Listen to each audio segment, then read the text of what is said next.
Saludamos en esta parte del programa a Nizar El Fakit. Él es abogado del Centro de Derechos Humanos de la Universidad Católica Andrés Bello.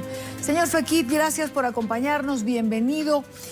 A nivel nacional, hay una cifra que se ha manejado hasta ahora de más de 250 detenidos, cifra que nos imaginamos debe haber crecido en las últimas horas, si los detenidos van al ritmo que nos decía el alcalde Escarano, con quien conversábamos hace un rato, de que ya le han reportado que en la tarde de hoy van más de 10 detenidos.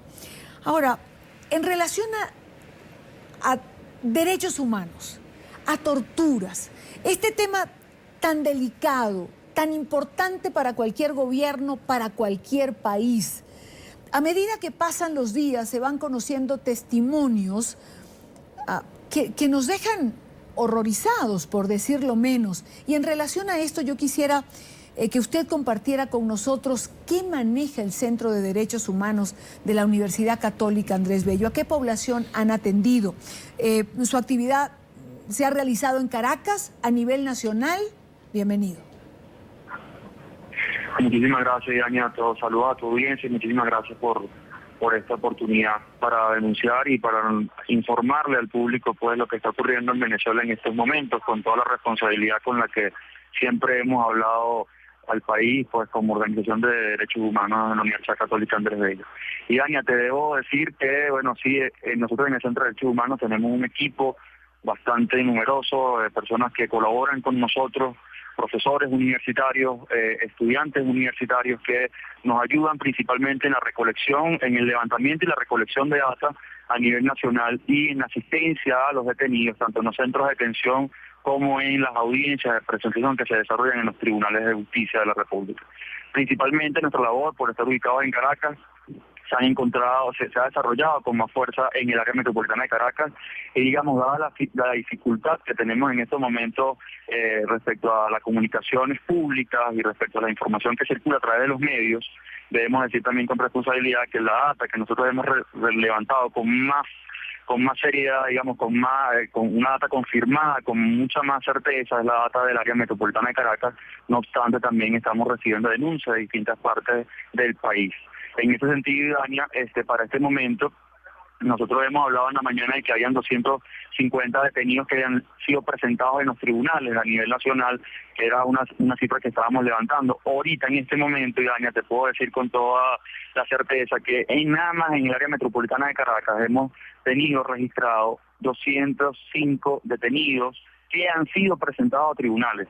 Eso quiere decir, Diana, que evidentemente la cifra es mucho mayor, nada más en el área metropolitana de Caracas, porque son decenas de detenidos diariamente que no necesariamente son presentados en tribunales para audiencias de presentación, sino que son liberados luego de 24 horas o dentro de las 48 horas, pero sin ser presentados en tribunal. Eso, digamos, engrosaría muchísimo más la cifra de detenidos, no así la cifra de detenidos y presentados en tribunales para audiencia de presión. De tal manera que en este momento manejamos la cifra de 205 detenidos en el área metropolitana de Caracas que han sido presentados en audiencia de presentación a nivel nacional, pues la cifra ya supera para nosotros las 400 personas en estos momentos, ¿ok? Con toda la data que hemos venido sumando del día de ayer, que hasta la mañana de hoy no habíamos terminado de recolectar, ya el equipo, digamos, la última actualización que tenemos, está rondando ya las 384 detenciones y siguen subiendo las cifras en este instante, de manera que ya a nivel nacional podemos registrar una cifra de aproximadamente 400 detenciones. Ahora, cuyas personas han sido presentadas en tribunal. Ahora, es decir, la cifra es aún más grande que esa, porque dentro de esas 400 no se incluyen las personas que han sido detenidas pero no han sido presentadas a tribunales en audiencia de presentación hasta el momento. Ahora, señor Fakit, la situación de estas personas en el tiempo que permanecen detenidas, antes de que sus familiares le encuentren, antes de que sean presentados en tribunales, es aquí donde comienzan a conocerse estos relatos que realmente lo dejan a uno impresionado, por decirlo menos. Yo escuchaba, leía en alguna declaración suya, donde usted mencionaba casos de jóvenes que habían sido envueltos en goma espuma para que no quedara la marca en su cuerpo de los golpes que recibían. ¿Esto es así? Y Dania, realmente con mucha tristeza y realmente con mucho impacto, debo decirlo, y con toda la responsabilidad que eso representa, pues tenemos las pruebas testimoniales y tenemos incluso, digamos, el levantamiento de una información importante sobre las víctimas que demuestran que nuestras declaraciones son ciertas y que los testimonios de ellos son ciertos. Y sí, Dani, es totalmente cierto. Esto particularmente, testimonios lo tenemos de estos casos de personas forradas de goma espuma y caídas a palazos y a batazos. Son relatos de víctimas que se encontraban particularmente detenidas en el 6 CPC de Parque Carabobo, aquí en el Distrito Capital. Esas personas, pues jóvenes que fueron aprehendidos el día 12 de febrero en el marco de las manifestaciones que se desarrollan en esa fecha por el Día de la Juventud, fueron detenidas allí en el 6 CPC de Parque Carabobo, luego fueron trasladadas a distintos centros de detención de Caracas, pero mientras estuvieron allí en el 6 CPC de Parque Carabobo sufrieron, entre otras cosas, este tipo de maltratos, ¿ok? Los funcionarios los forraban en goma espuma y les caían a batazos y a palazos, y con ello pues pretendían evitar que se pudiese visualizar las heridas y causarles los daños internos en el cuerpo. Esto es una denuncia muy seria que están haciendo los jóvenes que ya han sido liberados y que se encontraban allí detenidos en el 6 CPC de Parque Carabobo del Distrito Capital. Pero como esa, Irán, hay otras denuncias espeluznantes, hay denuncias que realmente a nosotros nos han dejado sorprendidos y realmente nos han llamado poderosamente la atención, como son los casos de jóvenes que han sido bañados en gasolina y amenazados con ser prendidos en fuego, lo cual evidentemente constituye una tortura psicológica, como aquellos jóvenes que han sido también víctimas de violencia que representada en la obligación que le imponen las fuerzas de seguridad de arrodillarse por unas horas determinadas sin poder moverse, sin poder hablar, y si lo hacen pues reciben como consecuencia unas golpizas bastante severas de parte de los cuerpos de seguridad. Esas denuncias también, por ejemplo, ocurrieron en el 6 CPC también de Parque Carabobo entre la noche del 12 de febrero y la madrugada del 13 de febrero de 2014, y tenemos también reportes de personas amarradas y maltratadas en el Fuerte Tiuna, que es un asentamiento militar, también ubicado en el Distrito Capital.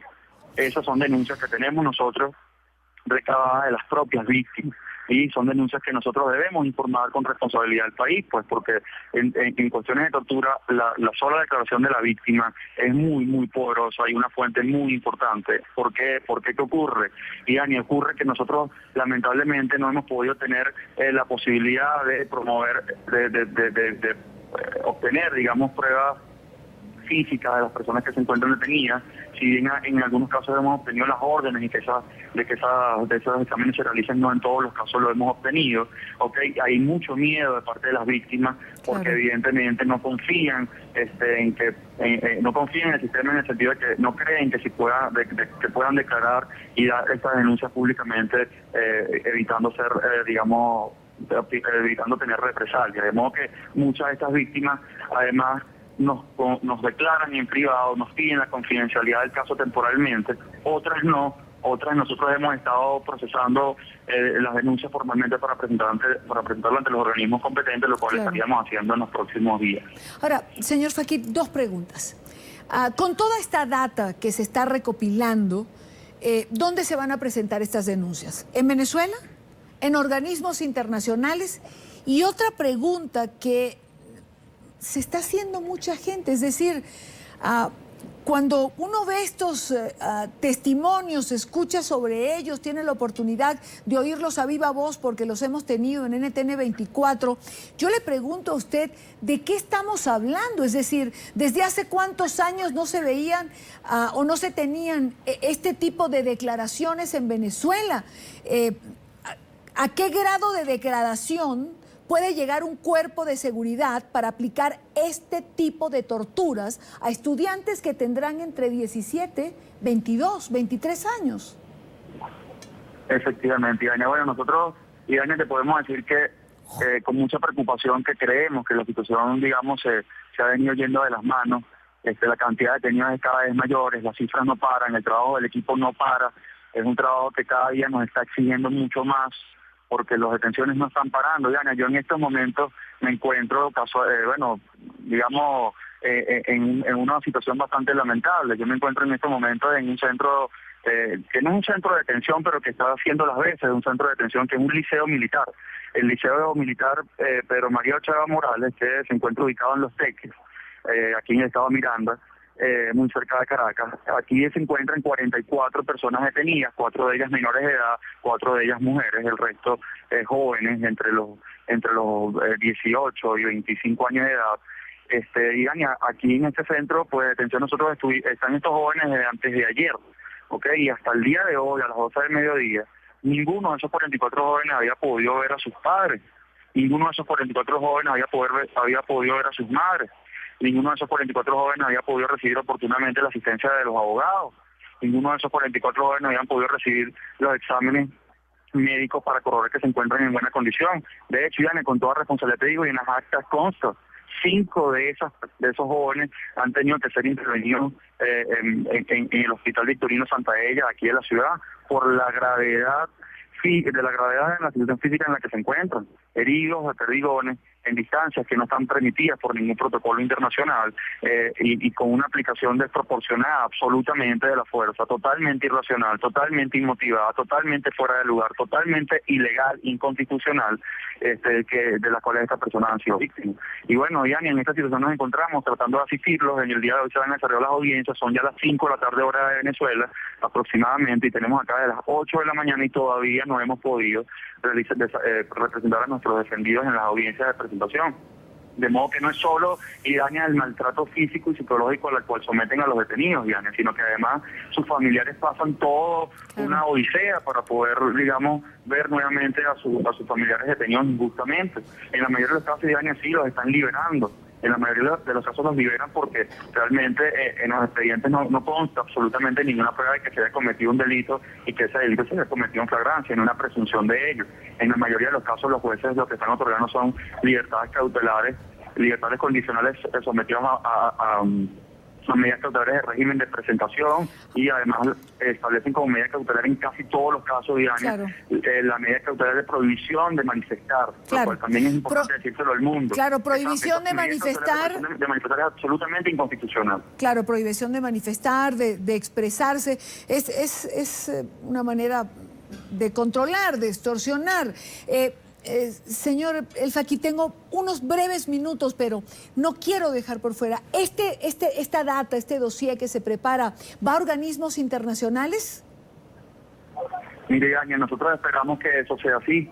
Creemos que es lo más oportuno, que es lo más idóneo, que organismos internacionales imparciales puedan poner sus ojos sobre lo que está ocurriendo en Venezuela, y nosotros a tales efectos, no solamente nosotros, hay otras organizaciones que también están colaborando arduamente en recolectar toda la data, y nosotros estamos, asumiendo toda la responsabilidad del caso, estamos invirtiendo todo el tiempo disponible en poder recabar toda la data, preparar los expedientes debidamente, para que eso pueda, ser conocido por órganos nacionales e internacionales y puedan conocer lo que está pasando en Venezuela.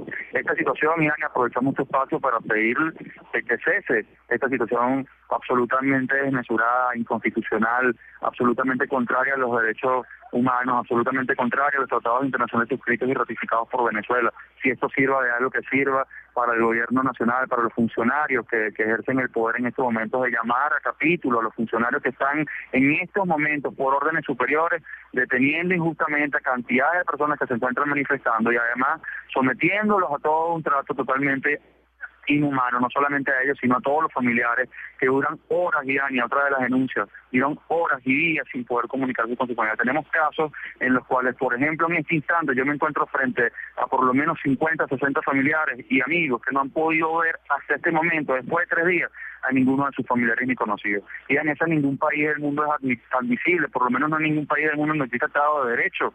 En un país donde existe Estado de Derecho es absolutamente fundamental que así sea una persona detenida porque efectivamente estuviese cometiendo un delito, pues pueda tener acceso no solamente a sus familiares, sino a un abogado.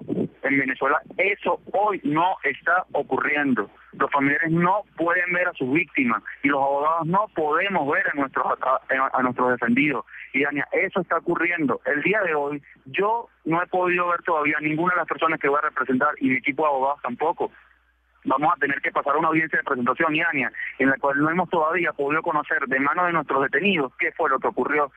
Todavía no hemos podido recibir de manos de ellos en qué situación se encuentran. Todavía no hemos podido verificar nosotros, por nuestros propios medios, cómo se encuentran físicamente.